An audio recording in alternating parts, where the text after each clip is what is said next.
Et on reparle du port du voile à l'école. Plusieurs fois déjà, le MRAX, le mouvement contre le racisme, l'antisémitisme et la xénophobie, a demandé au Conseil d'État de se prononcer sur ce dossier sensible. Le Conseil d'État qui ne veut pas se mouiller et qui renvoie systématiquement la patate chaude aux politiques. Inadmissible, selon le MRAX. Reportage et explication de Nathalie Guillemin. L'affaire remonte à 2005. 2 Athénées de Charleroi décident d'interdire le port de tout couvre-chef à l'école. Parmi les élèves, Yasmina et Halima ne veulent pas abandonner le foulard.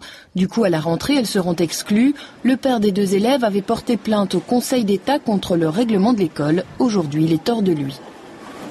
Maintenant, à notre grande stupéfaction, c'est que le Conseil d'État ne veut même pas s'exprimer, ne veut même pas se prononcer sur le fond. Après avoir une première fois botté en touche la demande du MRAX d'annuler l'interdiction du foulard, la plainte a à nouveau été déclarée irrecevable par le Conseil d'État. Motif cette fois-ci, seul le père a signé la plainte.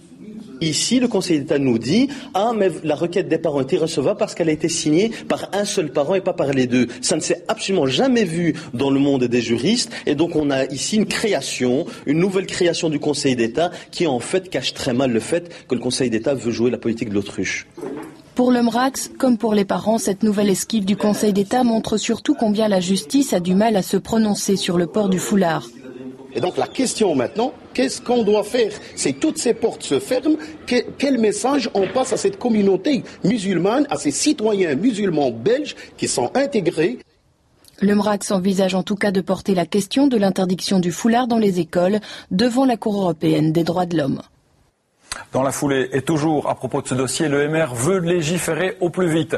L'interdiction de tout signe convictionnel dans la fonction publique et dans les écoles, voilà ce qu'il demande. Annick Capel. Proposition de décret, proposition de loi, proposition de résolution, l'EMR passe à l'acte et dépose toute une série de textes de loi dans toutes les assemblées du pays. Au cœur de ces propositions, un même sujet, le port ostentatoire de signes distinctifs comme le voile ou la kippa. On a souvent trop tendance à s'enfermer dans des commissions, des groupes de travail, des cénacles de réflexion qui ne sont pas suivis de conclusions. Et donc ça nous paraît tout à fait dommageable. Le Parlement est le lieu où le débat politique doit se faire. Concernant la burqa, par exemple, le MR dépose une proposition de loi visant à l'interdire dans tous les lieux publics, donc même dans la rue. Il faut savoir que derrière ces burqas, ces niqabs, ce sont des femmes opprimées, des femmes qui n'ont pas le droit à l'identité, qui sont réduites à l'état de fantômes et de non-être. Il y a 2 semaines, Didier Reynders parlait d'interdire les signes religieux à l'école avant 16 ans. L'idée est maintenue, mais corrigée.